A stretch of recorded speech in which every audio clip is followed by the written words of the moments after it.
Começa ataque massivo da Rússia contra a Ucrânia em 3 frentes simultâneas.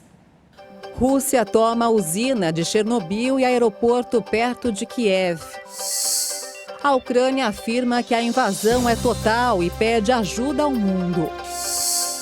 Autoridades russas afirmam ter destruído pelo menos 80 instalações militares na Ucrânia. Presidente americano Joe Biden anuncia sanções e descarta lutar contra a Rússia na Ucrânia. Brasil apela à suspensão imediata das hostilidades sobre os ataques à Ucrânia. Agora, no Jornal das 18h30. Olá, boa noite. São 18h30 pelo horário de Brasília. A invasão russa à Ucrânia já é considerada o maior ataque de um Estado contra outro na Europa desde a Segunda Guerra. As forças russas invadiram a Ucrânia por terra, ar e mar nas primeiras horas desta quinta-feira. Durante meses, o russo Vladimir Putin vinha negando que planejava atacar a Ucrânia. Nesta quinta-feira, forças militares russas iniciaram uma ampla invasão da Ucrânia. A ação de Putin ocorre dias depois que ele ignorou um acordo de paz e ordenou que tropas fossem para 2 regiões do leste controladas por rebeldes, em suas palavras, para manter a paz. Explosões e sirenes foram ouvidas em diversas cidades, incluindo a capital Kiev, em áreas separatistas do leste ucraniano. Não demorou para que fossem divulgados relatos de tropas cruzando diversos pontos da fronteira e explosões perto das principais cidades ao redor do país, onde grupos separatistas foram reconhecidos e apoiados recentemente pela Rússia. Em um pronunciamento televisionado, Putin anunciou que a Rússia não planeja ocupar a Ucrânia, mas alertou que a resposta será imediata contra qualquer um que tente parar a operação. O líder russo declarou que o objetivo dele é desmilitarizar o país vizinho. Acrescentou que não podia agir diferente e que está preparado para sanções internacionais. O ministro da Defesa da Rússia, Sergei Shoigu, disse que as forças do país estão usando armas de alta precisão e que os bombardeios não têm como alvos instalações e equipamentos dos militares ucranianos. Não especificou quais são essas armas. Um dos alvos foi o aeroporto de Vasilkovsk, que fica perto de Kiev. O terminal abriga aviões de guerra das forças ucranianas. Também houve explosões em área próxima ao aeroporto de Chuguev, cidade que fica a cerca de 100 quilômetros da fronteira com a Rússia. Em outra frente de batalha, a região da antiga usina nuclear de Chernobyl, que explodiu em 1986, foi ocupada pelas forças russas. O presidente da Ucrânia, Volodymyr Zelensky, alertou para uma nova cortina de ferro e pediu ajuda ao Ocidente. Joe Biden dos Estados Unidos se reuniu com o G7 e concordou em avançar com sanções devastadoras contra a Rússia. A OTAN anunciou reforço nas tropas de seu braço leste, mais próximo à Ucrânia. A União Europeia prometeu apresentar mais medidas contra Moscou nas próximas horas. Com os acenos ucranianos para uma possível adesão à OTAN, Vladimir Putin se sente desprotegido, tendo em vista o futuro armazenamento de mísseis e tropas dessa aliança na região. Especialistas consideram que o conflito faz parte do legado de Vladimir Putin, que deseja solucionar de uma vez por todas a questão. O presidente da Rússia acredita que o Ocidente transformou a Ucrânia em uma plataforma anti-russa e que isso é algo que ele precisa resolver.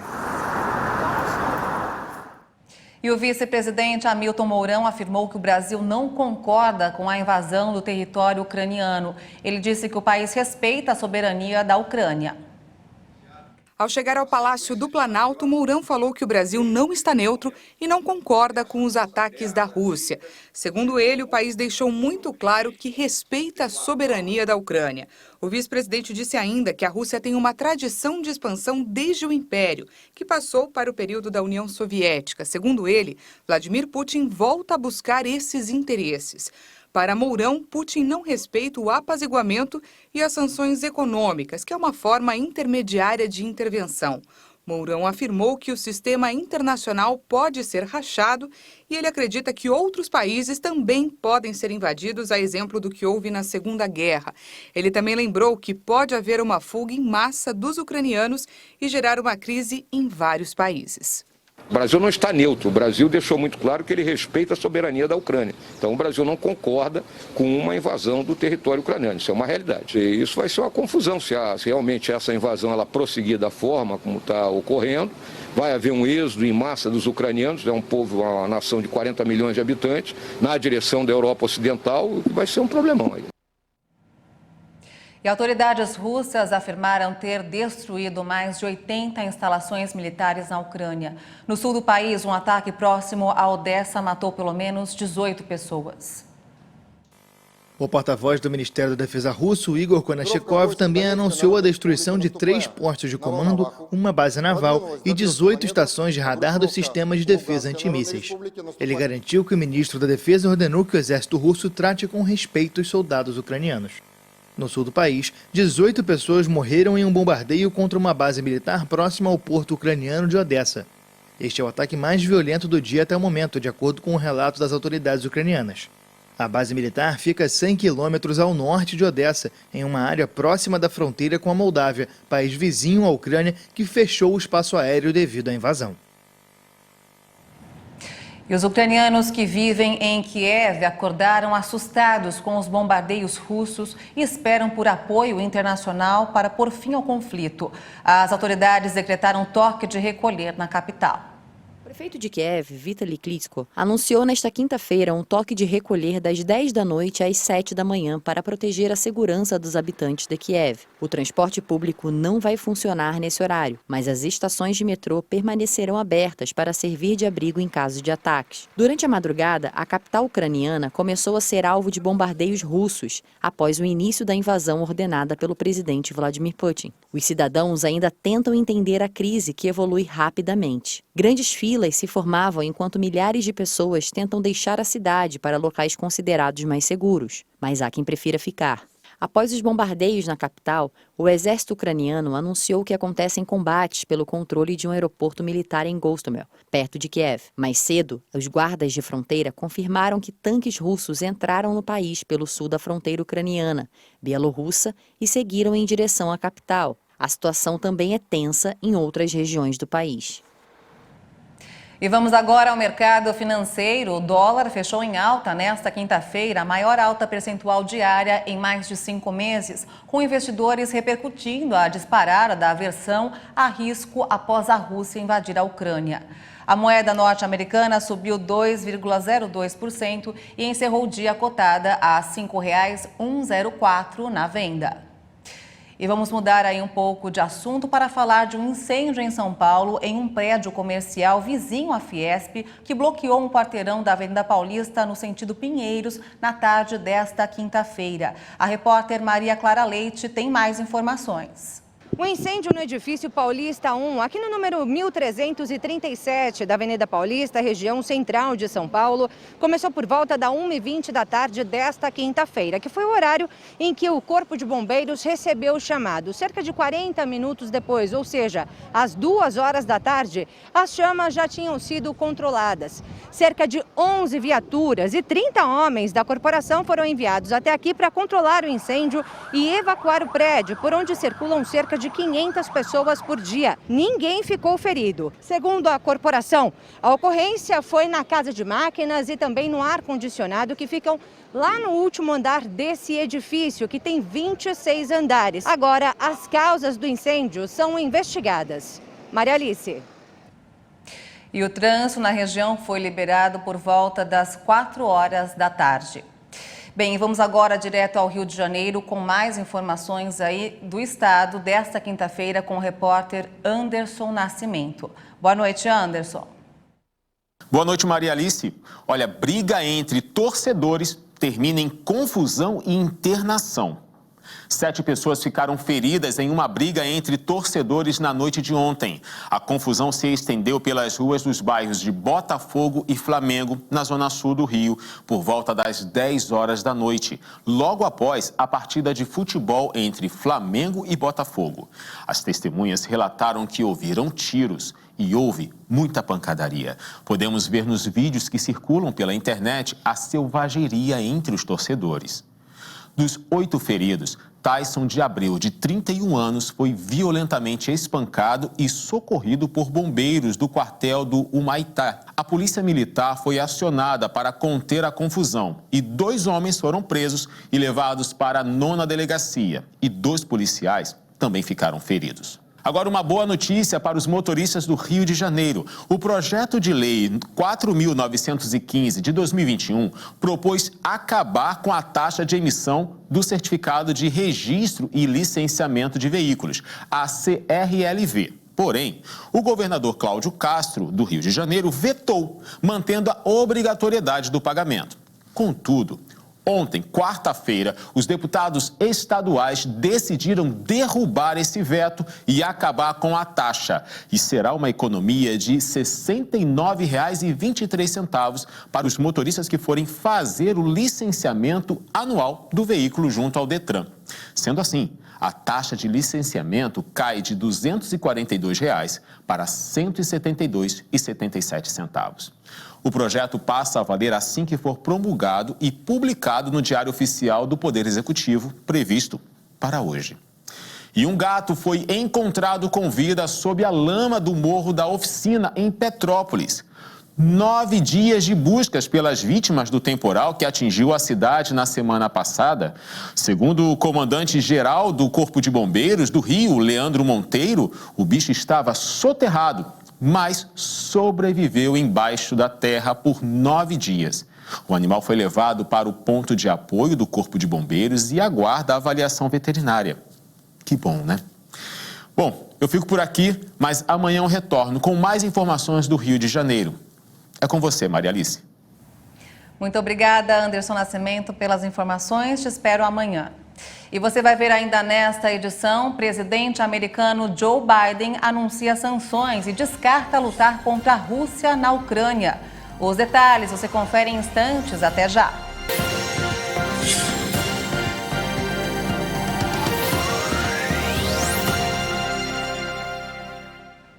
Estamos de volta. O presidente dos Estados Unidos, Joe Biden, anunciou hoje as sanções econômicas e restrições de exportação à Rússia em resposta à invasão da Ucrânia.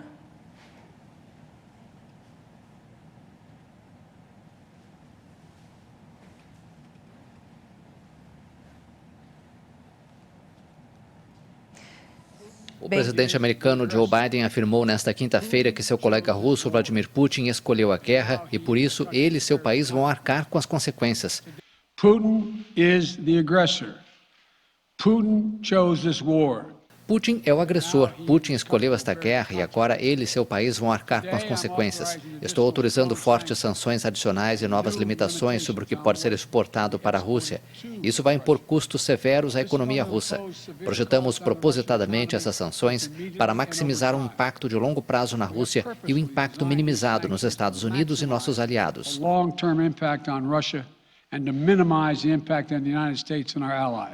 Biden disse ainda que Putin se tornará um pária no cenário internacional e ressaltou que não enviará tropas à Ucrânia.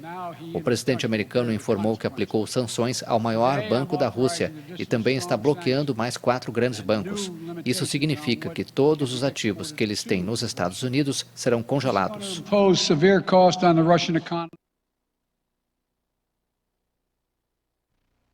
Estamos recebendo aqui em nossos estúdios Tito Lívio Barcelos Pereira, mestre em Ciência Política pela Universidade Federal Fluminense e geógrafo pela USP. Ele vai falar sobre os ataques da Rússia à Ucrânia. Boa noite, professor. Muito obrigada pela sua presença aqui hoje pessoalmente. Sei que hoje está um dia bem atípico, mas obrigada pela sua presença. Boa noite, Maria Alice. Boa noite a todos os espectadores da HIT TV. Então, professor, vamos lá então. A Ucrânia é um país soberano, então esse ataque aí da Rússia não é um ataque legítimo, certo?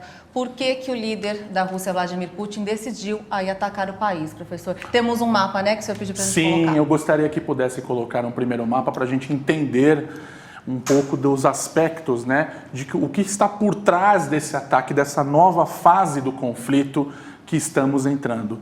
Então, nós vemos aqui nas regiões em azul, aos territórios dominados pelos rebeldes pró-russos, né? Ah, tá aí, professor. E nos territórios em cinza, os territórios que os rebeldes pró-russos reivindicam. Esses territórios estavam sobre um cessar-fogo desde 2015, chamado Acordo de Minsk, e o objetivo do Putin era fazer com que houvesse uma reconciliação política entre as tropas ucranianas e as tropas rebeldes. Porém, o governo ucraniano ainda insiste na resolução militar do conflito para retomar esses territórios e, com isso, buscou apoio ocidental com a OTAN. A Rússia, temendo uma escalada de conflito, é bom ver a proximidade das cidades rebeldes da fronteira, da linha de cessar-fogo, onde eles estariam alvo da artilharia ucraniana, fez com que a Rússia intervisse militarmente, reconhecendo essas províncias como estados independentes e, com isso, ganhando legitimidade, ao seu ver, para incluir as tropas russas e fazer uma campanha de choque e pavor, ou seja, destruir a capacidade militar ucraniana com a ajuda de um aliado, Belarus, né, ou Bielorrússia, e forçar o governo ucraniano a se submeter novamente e reavivar esse tratado.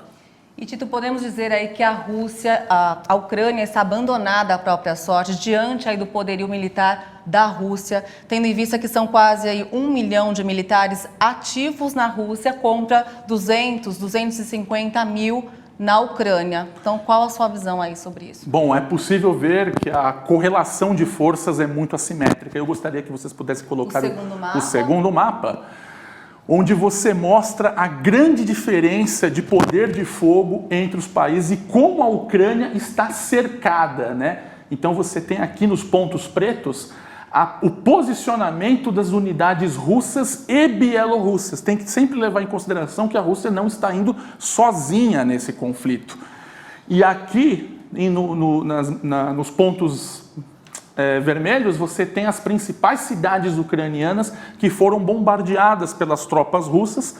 Aqui, na mancha amarela, as zonas rebeldes, já ocupadas pelos rebeldes. E essa ideia, né, sobre o abandono da Ucrânia é porque a Ucrânia buscou na OTAN, né, dos países da OTAN, aqui nós temos a Polônia, a Hungria e a Romênia, que são membros da OTAN, apoio militar e apoio logístico para resistir à invasão russa. Mas o apoio da OTAN se tornou muito simbólico, com o envio de armas, com o envio de algum apoio financeiro, mas não é o suficiente para um país como a Ucrânia, mesmo tendo 48 milhões de habitantes, é um dos países mais populosos da Europa e mais extensos territorialmente, resistir a uma invasão de um inimigo muito maior, muito mais moderno e capacitado.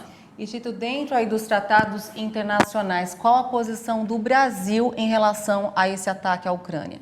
É importante salientar, né, que isso foi até referendado pelo vice-presidente Mourão e pela posição do Itamaraty, que o Brasil se mantém fiel aos princípios da inviolabilidade das fronteiras, ou seja, cada país, cada soberania tem que ser respeitada. Entretanto, o Brasil, né, assim como muitos países ao redor do mundo, pedem o cessar-fogo imediato e a resolução política do conflito, onde todas as partes envolvidas, como Rússia, Ucrânia, mas também a União Europeia e os Estados Unidos, que são os membros da OTAN, busquem um acordo, né, um acordo político para o cessar das hostilidades. Em relação aí à economia, né, quais são as consequências diretas aí para nós brasileiros? Bom, é importante saber que a Rússia é um grande produtor de fertilizantes, né, que são cruciais para o agronegócio brasileiro, né? Só em 2019 importamos quase 2 bilhões de dólares em fertilizantes russos. A Bielorrússia também exporta muitos fertilizantes para o Brasil, ou seja, são dois países que, mesmo que tenham uma relação comercial pequena com o Brasil, se comparado com a China, com a Alemanha, com os Estados Unidos, mas eles fornecem insumos estratégicos para o nosso agronegócio. Existem outros setores? Existem, né? Temos a questão do petróleo e gás, que podem fazer pode acabar subindo o preço dessa commodity, né? E até se fala no Brasil muito de gasolina já a R$10, alguns economistas já estão trabalhando com essa possibilidade. Isso também pode encarecer o frete dos alimentos, né, de uma maneira indireta, além de outros setores, como, por exemplo, peças de titânio para a indústria aeroespacial, se falarmos, por exemplo, da Embraer aqui no Brasil, e até da indústria de semicondutores, que utiliza muitos componentes e minerais de origem russa. E agora, por fim, então, Tito, em relação à China. De fato, essa neutralidade chinesa diz muito aí do que pode acontecer. Então, a China é, de fato, o principal país que pode contribuir na conciliação ou no acirramento desse conflito? A posição da China é crucial, né? Até por conta da sua influência econômica, né? De um dos países que mais crescem no mundo, que é um dos motores da economia global, junto com os Estados Unidos. Porém, a posição da China, ela busca se manter mais neutra e menos conflitiva. Então, ela reconhece a integridade territorial da Ucrânia, ela pede o cessar-fogo, mas, ao mesmo tempo, ela diz que os interesses da Rússia devem ser respeitados e devem ser considerados numa eventual negociação política. Inclusive, a chancelaria chinesa chegou a afirmar que as sanções da OTAN contra a Rússia são consideradas imorais e agressivas, né, que só aumentaria o risco de conflito, a escalada de tensões. Essa posição chinesa é muito compartilhada por outros países e parceiros da Rússia no sul global, como, por exemplo, a Índia, o Irã e alguns países do Sudeste Asiático. A entrada, voltando a falar sobre a entrada da Ucrânia na OTAN, representa uma ameaça realmente para a Rússia? É isso que teme, então, o presidente Vladimir Putin? Exatamente. Se você fazer, por exemplo, uma linha entre Kiev e Moscou, nós temos menos de 800 quilômetros. Então, o posicionamento da Ucrânia na OTAN significaria a realocação de forças norte-americanas, britânicas, francesas nas fronteiras da Rússia. E deve-se lembrar que essa região aqui é a região mais populosa, mais urbanizada e mais industrializada. Ou seja, é de uma importância estratégica muito sensível para a Rússia. É como se um país estrangeiro tivesse fazendo uma aliança com o México na fronteira dos Estados Unidos. Imagina um país aliado da Rússia, perto de Nova York, perto de Washington, ou trazendo isso para a escala brasileira, né? Uma base militar estrangeira perto de São Paulo, Rio de Janeiro, Belo Horizonte, Porto Alegre, Curitiba. Ou seja, a vulnerabilidade da Rússia, ela fica muito elevada. E por isso a Rússia busca distanciar essa política reativa que ela tinha até então e mais proativa, né, mais agressiva para tentar eliminar qualquer possibilidade da Ucrânia servir como uma ponte da OTAN para seu país. Então, Tito, de fato, quem pode ajudar a Ucrânia neste momento? É somente a OTAN que pode reverter de imediato a situação? Bom, aí vem uma pergunta meio polêmica, né, porque em política internacional a gente lida com os fatos que ocorrem e não necessariamente eles reverberam como gostaríamos que fosse. Mas sim, eu acredito que o Ocidente sozinho não é capaz de deter a Rússia. É necessário um esforço coletivo com a China, com vários países do sul global, incluindo o Brasil, para que levem essa situação para o Conselho de Segurança da ONU, para as instituições internacionais e que isso possa significar um novo acordo coletivo para que coloquem fim a essas disputas, esse desequilíbrio estratégico que ocorre na Europa desde o fim da Guerra Fria. Bom, então, olha, eu agradeço muito. Recebemos aqui, então, Tito Lívio Barcelos Pereira, mestre em Ciência Política pela Universidade Federal Fluminense e geógrafo pela USP.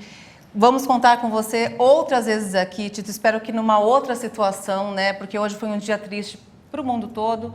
Afinal, uma guerra em pleno aí 2022 é de se espantar, né, Tito? Pois é, infelizmente é uma situação triste, requer a nossa atenção, requer a nossa compreensão e análise e que sempre fica a torcida de que a paz sempre prevaleça. Tá ok. Também concordo e agradeço muito mais uma vez sua participação. Muito obrigada. Muito obrigado, fico à disposição pelo que precisarem. Muito obrigada. Bem, e o Jornal das 18h30 termina aqui. Vamos encerrar agora com imagens ao vivo da Praça Maidan em Kiev, na Ucrânia. E você acompanha aí outras informações durante a nossa programação. E se quiser rever as reportagens dessa edição, é só acompanhar o canal HIT Notícias no YouTube. Obrigada pela sua companhia e uma boa noite para você.